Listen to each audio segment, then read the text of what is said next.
Welcome to the Daily Insider right here on VegasInsider.com. I am Kevin Rogers, and looking forward to today's episode. We'll be talking plenty of NFL, as we'll be joined by VegasInsider.com handicapper Matt Blunt. And Matt has a lot of different angles that he digs up on so many things on a weekly basis during the NFL season. And even before the season, Matt has awards to look at. Also, one thing that we just actually had on our homepage running overnight last night was the shift of playoff teams and who is going to make the playoffs this year in the NFL, who has a good chance of making it, because you see so many teams besides the Chiefs and the Packers and teams like that, that you always see the changes every year. 4 or 5 teams that made it last year won't make it this year. 4 or 5 teams that you thought aren't that good, they're going to turn the corner this year and make it. So we got a lot to talk about with Matt on today's edition of the Daily Insider. And let's bring Matt Blunt onto the show. And Matt, good to talk to you. Hello. From Canada. And Matt, first, I want to go over, you've written so many articles here, and there's so much information to process. I want to start with Rookie of the Year, because that really is a big one as far as we've seen what Justin Fields has done with the Bears so far in the preseason. You wrote an article on offensive, defensive players of the year, who you think are the best bets. What did you dig up, and who do you like? Well, Fields was one of the names I came up with for offense. Offense was not something I found a whole lot on, to be honest. And there's so many different, quarterback, it's such a quarterback-driven award. And this year with quarterbacks 4 or 5 every year, that you kind of can just settle on someone you like for the most part, if that's the route you're going to go. But in terms of the history, I found a ton on the defensive side, and that's how you would actually think offensive players win the Rookie of the Award when they're drafted higher, but it's the reverse. So any defensive guys that get drafted in the first round, and maybe the first 10 picks in the second round, first 5 actually I found in the last 20 odd years since realignment, have all been first round picks other than 2 or 3 of them. I can't remember exactly other than 2 of them. So, and this year, because it was such an offensive heavy first round, it actually narrows the field down for the defensive players quite a bit, where I like to narrow the field down first and just eliminate a handful of names. And I do a lot of golf betting, so that's how I come up with this process to begin with years ago. So yeah, I like to narrow down the big groups and then hone in on the names. And then it's you find other things you like, find other things that worked for you in the past. And I just put it out there. As far as defensive, the names of the 5 that I like on the article: Micah Parsons, Jalen Phillips, Zaven Collins, Patrick Surtain II, and J.C. Horn. They were all within the top 18 picks in the first round. They're priced that way accordingly. So I think, again, it's you match together the player, the team, the opportunity that they have on those defenses, and also the idea that the NFL is such a pass heavy game this year these days that linebackers, I noticed even too in the defensive player of the year stuff, is linebackers are kind of getting sort of phased out of the awards in the end, because you either have to stop the quarterback from throwing the ball or stop the ball while it's in the air, with so much passing these days. And I would lean to those kind of players on defense to begin with.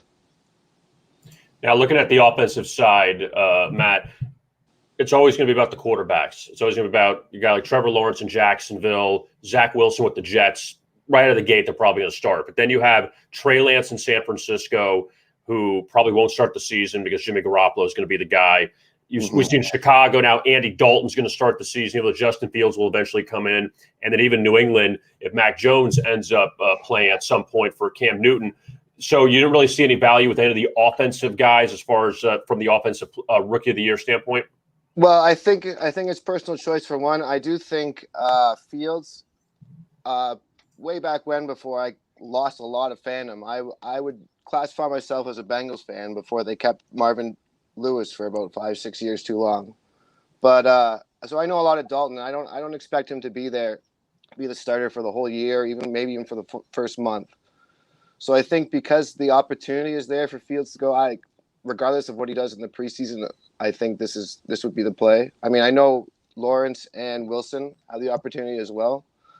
I think Lawrence, there's too many holes around him, both of them actually being the worst two teams from last year. I think there's too many holes around him to get the help that you would need, because there is some success involved in the award as well. There's always going to be award voters are predictable in that way. And yeah, I would go with Fields, and then I would think actually Zach Wilson, just because based on price, over Lawrence. Yeah. Now, looking at the you wrote your first article that you had. It was actually two of them. It was home and away. It was actually really, really interesting. We have all these new rookie head coaches now, Matt, inside the NFL this year. All the turnover with all these guys, with their first opportunity, Urban Meyer in Jacksonville. You see the first game actually in Atlanta between the Falcons and Eagles. You have two new head coaches there.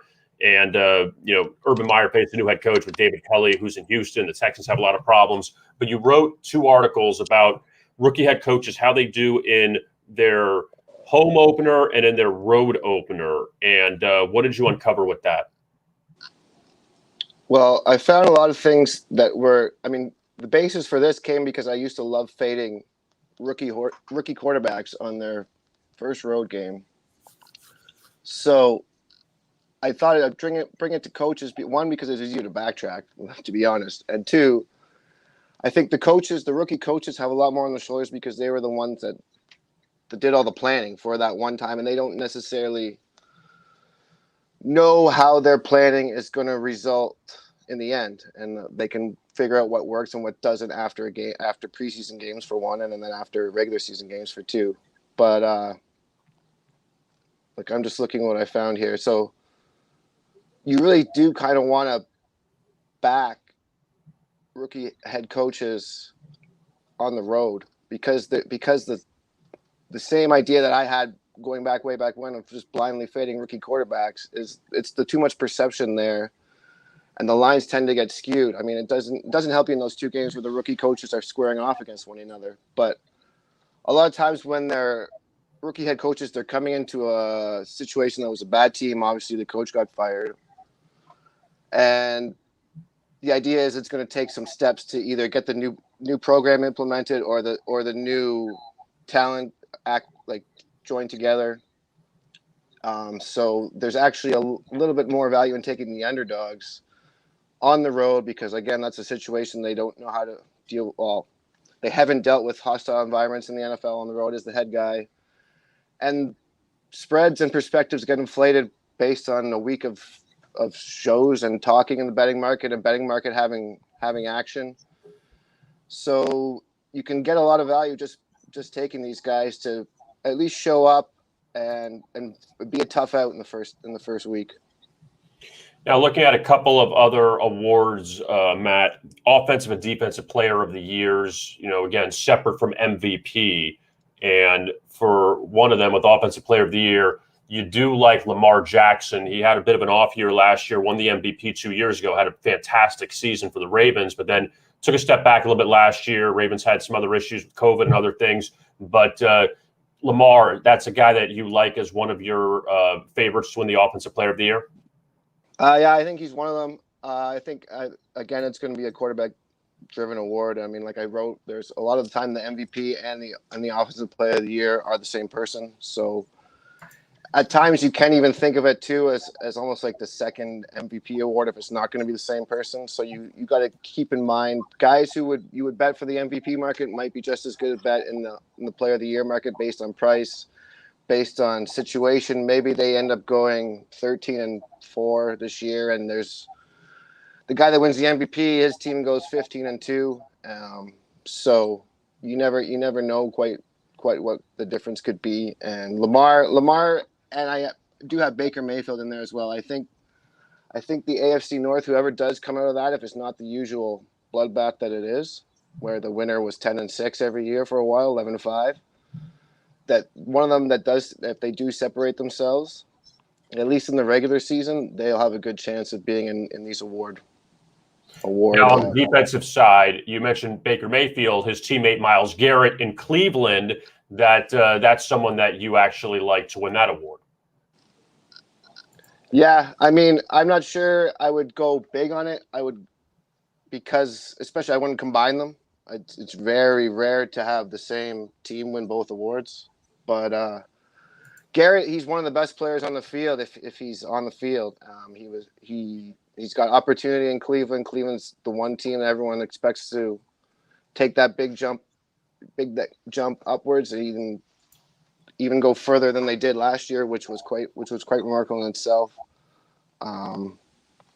But actually, I would think San Fran, even though I'm not as high on them as everyone, I actually think Nick Bosa of the two guys I selected would be the better pick based on price, based again on opportunity. He's got quarterbacks galore to chase down there. Same with Garrett. And if San Fran does live up to the expectations, the betting market has them double-digit win team and so on and so forth, then I think with their quarterback situation, it'll be their defense that does a lot of the heavy lifting. Finally, Matt, in one of your stories that you wrote, and again, so much information that is a good prep for the season.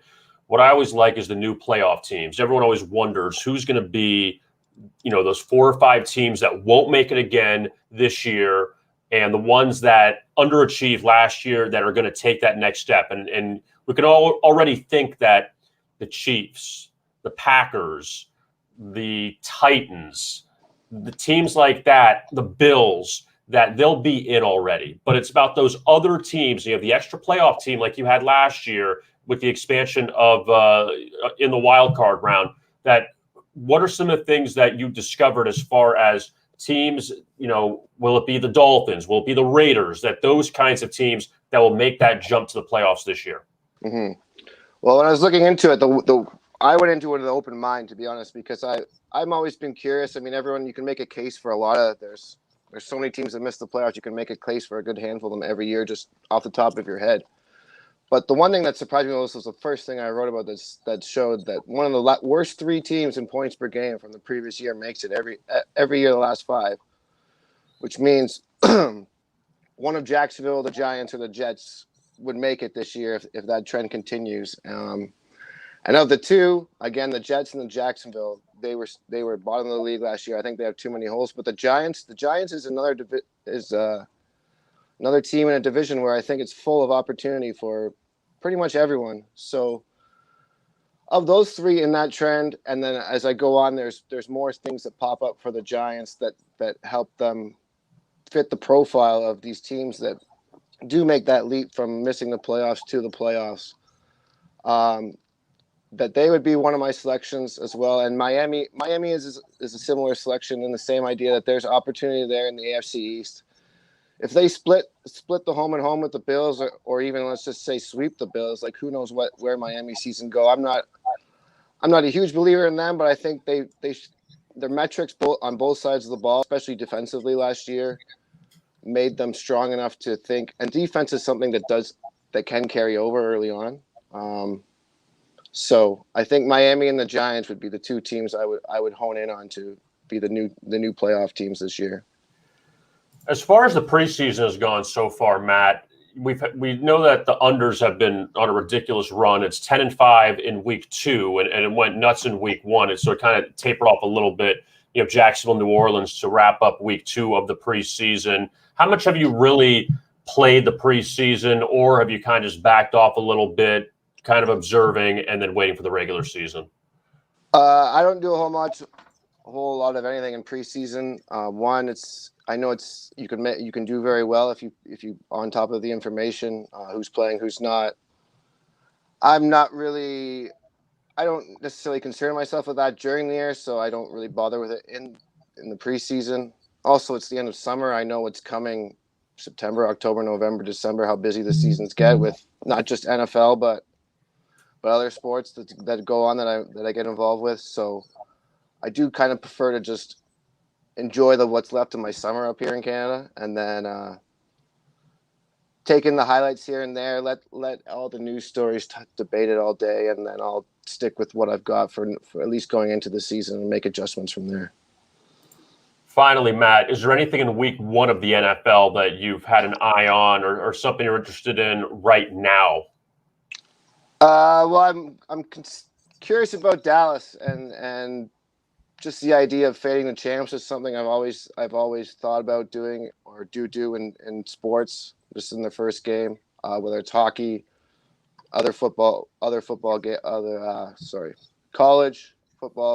even basketball as well. The Titans were one before. The Titans were one earlier on, and there was one late game.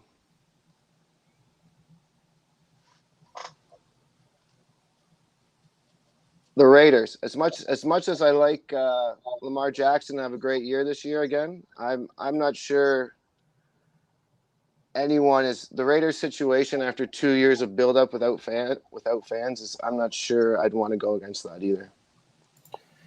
Matt Blunt, you could check out his work at VegasInsider.com and all of the preseason prep, even though it's not for the preseason, it's before the season prep that you want for the awards and for other things. And Matt does a really great job of digging up a lot of these angles that a lot of people don't really consider. And Matt's going to have during the season his hot and not piece every week that comes out, looking ahead to the next week in the NFL. And we're going to have Matt on a lot this year on the Daily Insider to break those down. And Matt, we appreciate the time here, and we'll talk to you again soon. All right. Thank you. Take care. All right. There is Matt Blunt joining us, and so much information from Matt as far as the angles with the rookie head coaches is really interesting. And there's another number that he brought up was there's a lot of unders with these rookie head coaches early that you're not going to see a lot of these teams really airing it out. And when you think of the rookie head coaches that are in the league, when you look at Urban Meyer in Jacksonville, when you look at, some others, see, Dan Campbell's a guy that he is a rookie coach for the Lions, but he was an interim coach for the Dolphins for a little bit. So it's not exactly like he is coaching for the first time. We know that he's had some clownish press conferences and some other things. He's kind of an oaf, but the Lions, though, they have Jared Goff as their quarterback this year, came over in the Matthew Stafford trade from LA. And look, Jacksonville is a new quarterback. The Jets have a new quarterback. The Eagles have Jalen Hurts as their quarterback, and he didn't begin the season last year. He played towards the end of the season. Matt Ryan's in Atlanta, and he hasn't even played yet in the preseason for the Falcons. They were blown out by the Dolphins the other night. They didn't even play any of their stars in that game. Houston, with the Deshaun Watson situation, is very ugly. So you have a lot of these teams with new head coaches, and most of them have relatively young quarterbacks. And that's where maybe you don't go for a high-scoring game like that Jacksonville-Houston game in Week 1, where you have Urban Meyer on Jacksonville's side, you have David Culley on Houston's side, and the Texans, everyone thinks is just going to be, a complete crap show this year. But you can't think that's going to be a high-scoring game between those two teams right out of the gate. So, maybe that's something to keep an eye on with these teams, that maybe at least early on, there won't be concentration on scoring, more ball control, and not really going up and down the field. So let's take a look at some baseball for tonight. And it's not really that big of a baseball card. Actually, let's begin with the afternoon game. It's a makeup game between the Rangers and the Red Sox, and that one at Fenway Park. Now, Texas, they have been absolutely terrible on the road this year. Now, I got this number. I got to dig up. All right. Didn't have it in a good place. Since May 7th, the Rangers are 6-37 on the road. They played 43 road games and won 6 times. All right. Now, in the next game, obviously, it's only 5 of them because they just won on Saturday. Sunday's game got postponed to today because of Hurricane Henri, which hit the New England area or was on its way there. In the 5 victories, after the 5 games after a road win, 5 road games after a road win for Texas this year, they lost 5-3, 3-1, 5-4, 4-1, and 2-1. So in 3 of the games, they scored 1 run each. In a game they lost 5-3, that was to the Dodgers on the road. They were down 5-0 going to the 9th inning and scored all 3 runs in the 9th. So they were shut out for 8 innings and then scored 3 to push on 8. So that was a bad result if you had the under in that game. You got to push instead of a win. And the other one, 5-4, lost at Seattle. That was a game that went to extra innings, and Texas tied it in the 9th inning. Then Seattle won an extra inning. So that was a game that was a low-scoring game before it went to extras. So the point is that Texas in these games, they don't really score. So that's a 9.5 total. Nathan Eovaldi has an ERA of 1.00 in his last 5 home starts for the Red Sox. So maybe you look at that because you can't take a side in that game. Look at that number. Boston laying over $3 against Texas. All right, let's look at the rest of the action in Major League Baseball. We'll stick with the American League. White Sox and Blue Jays in Toronto. And this is a very intriguing series because Toronto is off a very tough series loss to Detroit. 2 of the defeats coming in extra innings this past weekend. Miguel Cabrera hit his 500th career home run yesterday for the Tigers. But in case you missed what happened at the end of that game, the Blue Jays were up 2-1 with 2 outs in the 9th inning, and Detroit had a runner on their second or third. There's a ground ball hit to Marcus Semien at second. Easy ground ball, game is over. He just botched the throw to first base. He threw it in the dirt to Vladimir Guerrero Jr.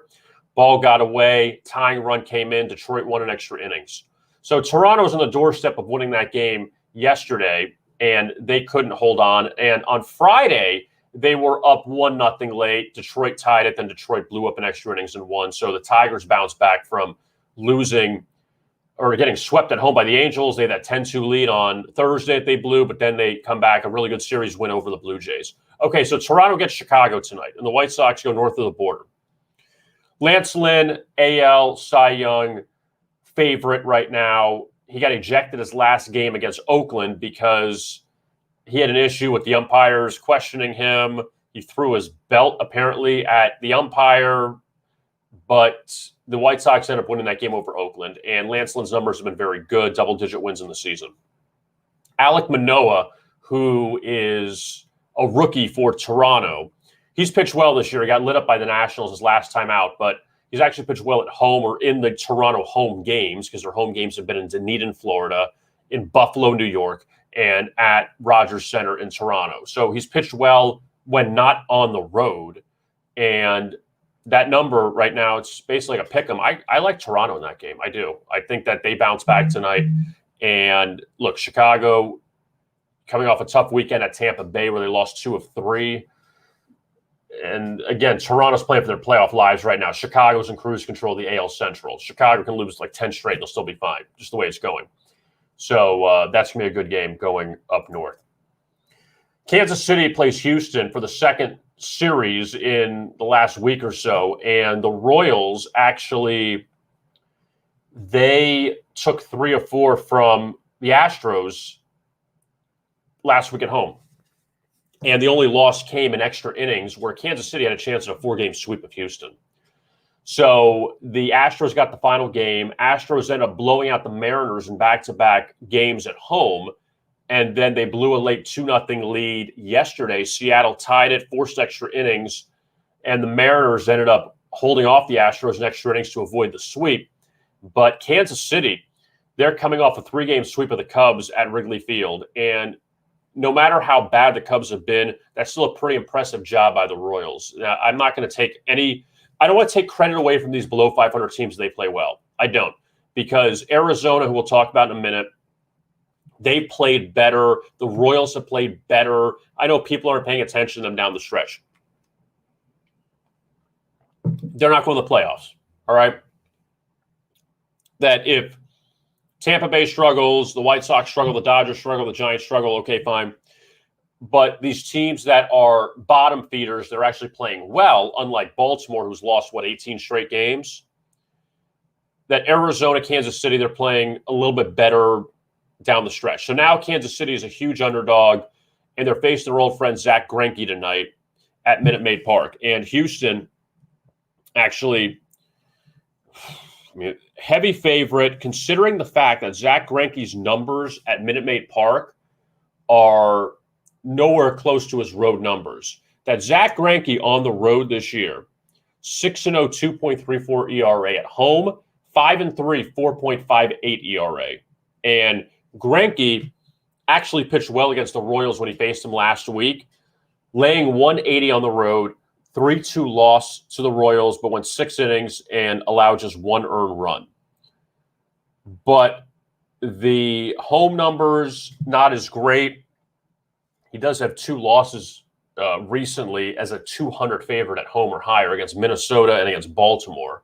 I guess we could say Kansas City's in that class. But Daniel Lynch, who is still kind of working it out, on this level for the Royals, he did beat the Astros, in that game, 3-1 opposite Greinke, plus 155. The Royals are 3-0 in Lynch's last 3 starts. He started off struggling, had one game he allowed 8 earned runs against the White Sox, but his last 3 starts, he beat the White Sox, no decision in a win over the Yankees, and beat the Astros. That's pretty good competition. Before that, he faced Toronto. So I don't know if you want to go Kansas City plus 1.5 tonight, but the Royals at least playing with a little bit of confidence after they swept the Cubs this past weekend. The late game in the American League, Seattle and Oakland. And just talk about the Mariners, where they swept the Rangers on the road. They needed to sweep that. If you have any shot at the playoffs, and Seattle's probably going to be left out because, you're going to have Red Sox, Yankees, A's. Someone's going to be left out of that equation in the wild card. But Seattle's playing well. They got blown out twice at Houston. They had a big win yesterday in a game that Kyle Seager hit a 3-run homer in extra innings to go up 6-2, and that was a killer total loss. I think it closed at 8.5. The Astros got one in the bottom of the 11th, and they actually didn't have the best part of their lineup up. And the Astros loaded the bases down 6-3 with Jose Altuve up. He struck out, and then Michael Brantley was up, and Brantley was retired to end it. So the Mariners held off the Astros yesterday, a game that Houston could have won with a grand slam, where it seemed like Seattle was in control of, but in extra innings at least. Seattle did nothing the first 7 innings of that game. But now the Mariners going out west to play the A's to continue their road trip. And for Oakland, 2 devastating losses the last 2 days, giving up a pinch hit home run in the 9th inning on Saturday, losing to the Giants, and then a pinch hit homer yesterday. Frankie Montas pitched very well for Oakland, but had nothing to show for it. And the Giants ended up taking 2 of 3 in that series. So Oakland, who, again, they had that bad series in Chicago. Chris Bassett got drilled in the head on a line drive. Who knows when he's coming back? He's their best pitcher. They have this series loss to San Francisco, and now they get Seattle, who has been a feisty team all season long. And Marco Gonzalez takes the mound for the Mariners tonight against Paul Blackburn. Blackburn actually started in one of the games in Chicago. Didn't pitch that poorly, but the A's end up losing to the White Sox. For Gonzalez, he is riding a 6-start under streak, so keep an eye on that. 8.5 with the total there. Last 2 starts, though, did come against Texas. Now he's facing Oakland.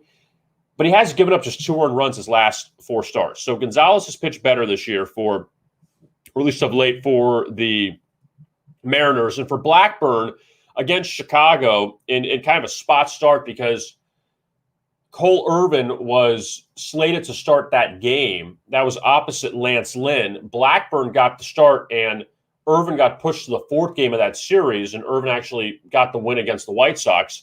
But Blackburn went 5 1/3, 3 earned runs, 5 hits, and a 3-2 loss against the White Sox. So now Blackburn lane 130, but Oakland's offense, they struck early against San Francisco Saturday and totally fell apart towards the end, and then got 1 run yesterday. So Oakland's offense has dried up a little bit over the past few games. The only game in interleague tonight, it's actually the best game on the board, Yankees and the Braves. Both teams have won 9 consecutive games. And it's the first time since 1901 that 2 teams are meeting up off 9 consecutive wins, or off 9-game winning streaks. So Atlanta goes with Huascar Ynoa tonight, who pitched really well to start the season and broke his hand punching a bench in Milwaukee. So he was out for a bit, but he's back now. And Jordan Montgomery goes for the Yankees. And the Yankees, who didn't play yesterday against Minnesota due to the hurricane going towards the area and the bad weather. So the Yankees have had a little bit of a break. Now, Atlanta, I mean, in baseball, 1 day's a break, right? Atlanta, the turnaround the Braves have made is nothing short of amazing. They went through, remember that 18-game stretch after the All-Star break where they alternated wins and losses? They just couldn't get anything together. And I've been talking about the Braves all season that they'll win a few in a row, they'll lose a few in a row, and they just can't get over the hump. The Mets were playing well, the Phillies were playing well, the Nationals were kind of behind. And then what ended up happening? The Nationals broke everything up. The Phillies had that 8-game winning streak. Then they totally tanked after that. And the Mets, they lose Jacob deGrom. Their hitting is terrible. And they fell off the face of the earth. So who comes in? The Atlanta Braves without their MVP candidate, Ronald Acuna Jr., without Mike Soroka, who's been out the whole season. Marcelo Zuna's been out. Freddie Freeman's been terrific. But the pitching has found a way to put it together. Charlie Morton had a slow start. He's come back. The Braves totally loaded up on these boppers at the trade deadline. Got Jorge Soler from the Royals, got Adam Duvall from the Marlins, and their lineup is now totally stacked, even without Acuna. But the Braves go on this road trip. Granted, it was Washington, Miami, and Baltimore. I don't want to take anything away from them. They swept those teams, went 9-0 on that trip against the Nationals, Marlins, and the Orioles. I've said this so many times. You're a team that wants to be, and Atlanta was 1 win away from the World Series. They're not the Mariners. Like they're on the doorstep of making the World Series in the National League. But you got to win these games. And Atlanta did that. Philadelphia got swept in Arizona on this past road trip. Can't have that happen. You know, it's one thing if you struggle against better teams, but that can't happen. That's why Philadelphia, they fell back. The Mets had problems with the Pirates. You're not seeing Atlanta do that. Atlanta's playing well against the teams they should be playing well against. So Atlanta, this is going to be a brutal stretch, though, for them. Because they get 2 with the Yankees. They get the Giants at home. They get the Dodgers on the road, then the Rockies on the road, who are one of the best home teams in all of baseball. So Atlanta needed to fatten up on these teams to go 9-0. And now these other teams that are, I mean, Yankees, Giants, and Dodgers, all playoff teams. Rockies at home are a playoff team. On the road, they're the worst team in baseball. But at home, they're really good. So this will be a really interesting test for Atlanta over the next 2 weeks. So with all that being said, they go with Yanoa tonight against New York. And Huskar Yanoa, he's made 1 start since he broke his hand, and that was August 17th. That was against the Marlins his last time out. 2-0 win, 5 1/3, didn't allow a run. And the worst part about this guy, Yanoa, is he's had 2 really rough starts against the Brewers and against the Cubs, both on the road. Now he's back at home, where his last 3 home starts, actually his last 4 home starts, he allowed a total of 4 earned runs. So he's pitched really well, but they come back home. Jordan Montgomery pitches for New York tonight. And Montgomery actually has pitched better of late. His last 4 starts, 4 earned runs he's allowed, and the Yankees are 3-1 in that stretch. Also, the Yankees on a 5-1 under run with Montgomery on the hill. So that's going to be a really good game tonight in Atlanta. Now let's go to the 2 National League games that are not going to be good. Doesn't mean you can't bet on them, which means they're not going to be good. The Diamondbacks are playing the Pirates. They got to play this game, right? It's on the schedule. And both these teams in last place. Pittsburgh favored, not normally favored, but they're favored tonight just because Arizona's throwing out a young pitcher in Humberto Mejia. The Pirates send out Will Crow. Crow has been better at home, but still not a great ERA. Pittsburgh lost to St. Louis yesterday. It took 2 of 3 at Busch Stadium. That's pretty impressive for the Pirates. But now they get Arizona. The Diamondbacks actually swept the Pirates at Chase Field right after the All-Star break. So a little bit of revenge for Pittsburgh. I mean, Pittsburgh has revenge against everyone, it feels like. But Pittsburgh's stretch since the beginning of July, what's about brutal? They faced the Brewers in 4 different series. They faced the Dodgers in LA. They faced the Cardinals a few times. They faced the Phillies at home. They took on the Braves. They took on the White Sox, I believe, in the stretch too. Or the White Sox may have been in June. But for the exception of Arizona and go to Colorado, well, Colorado was at the end of June, so we won't include them. But for the exception of Arizona, they faced all upper-tier teams, all teams that'll be either in the playoffs or in the playoff hunt. So now Pittsburgh gets Arizona tonight at home, so at least you got a shot.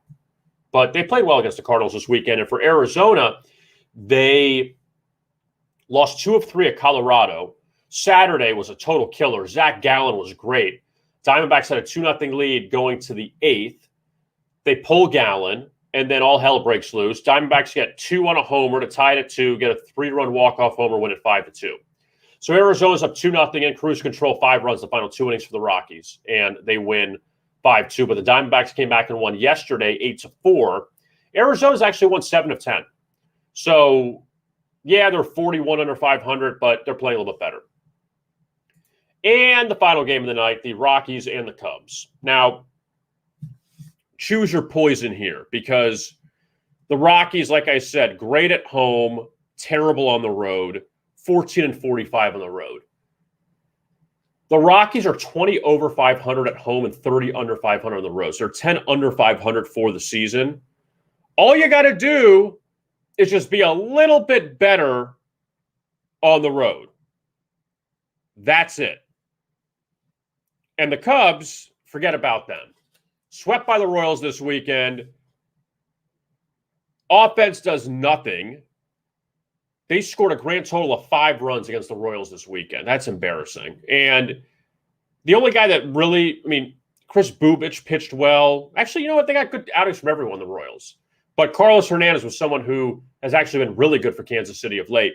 But Chris Bubich had struggled. He shut you down. Brad Keller had struggled. He shut you down. So just an embarrassing job by the Cubs. They only had the 2 wins over the Reds last week as very heavy favorites. But Chicago just hasn't been good. But they do send out Kyle Hendricks tonight. And Hendricks is 14-5 on the season. ERA a shade above 4. Did win his last start at Cincinnati 2-1. Gave up an earned run in 6 innings. At home, ERA of 5.17. Antonio Senzatella goes for Colorado tonight. And look, Colorado, they don't have a lot of road wins. And this is their shot here. Senzatella's 2-9, 4.58 ERA, and he's 0-6 in the road. So if you're taking that game, I give you all the luck in the world because I don't know how that one's going to end up. But the Cubs and Rockies, they meet up. So you went from Braves, Yankees, Blue Jays, White Sox, really good matchups, to 2 crap matchups in the National League. But like I've always said, if it's on the board, you could bet it. So do the best you can with that. Now, finally, the NFL tonight, we have 1 game. Jags and the Saints from the Caesars Superdome in New Orleans. No longer Mercedes-Benz, Caesars. So Goodell, you're finally embracing gambling. We congratulate you. Now, New Orleans favorite here. Jameis Winston's going to start a quarterback for the Saints. And you would think Jameis would be the quarterback moving forward now that Drew Brees has retired. It's between Jameis and between Taysom Hill.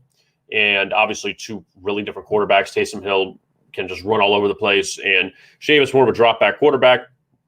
And Jameis, again, who had, the 30 touchdown, 30 interception season 2 years ago for the Buccaneers. They make one little move. They get Tom Brady, and all of a sudden they win a Super Bowl. So maybe Jameis was the problem. But the Saints favorite here against Jacksonville. And the second game for Trevor Lawrence at quarterback and under the Urban Meyer regime. Jacksonville lost the opener to Cleveland. The Browns torched them through the air over 300 yards passing. And total right below 40 in this one tonight. Final game of week 2 in the preseason before we get to next week, which we don't know who's going to play who. We saw the Falcons totally, in my opinion, totally tanking against the Dolphins. And the Dolphins played well. They beat up the Falcons, but no Matt Ryan, no Calvin Ridley, no Kyle Pitts, the top pick out of Florida. Apparently, the Falcons may play some of their guys this week against the Browns to see what they can, or not to see what they can do. You know what Matt Ryan can do, but look, a lot of these teams, Aaron Rodgers hasn't played for the Packers. We saw Justin Herbert not play for the Chargers last night. They played the 49ers. It's really tough when you got a lot of backups in, and we're going to see a lot of backups play week 3. Thankfully, we only have 1 week left in the preseason, and then it's all done. But the to 10-5, the unders so far this week in week 2, which actually seems like a disappointment considering you saw a ton of unders in week 1. I mean, you had a total of 31 in that Jets-Packers game that went over. That's how low it got in the preseason. So, with all that being said, we appreciate you watching this edition of the Daily Insider. My thanks to Matt Blunt for joining us as well. You can check out all his work at vegasinsider.com.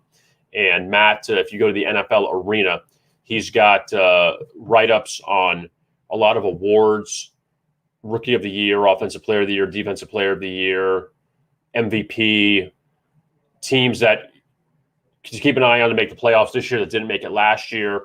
So a lot there to consume before the regular season begins. We have week 0 of college football coming up this week. We'll talk more about that as the week goes through.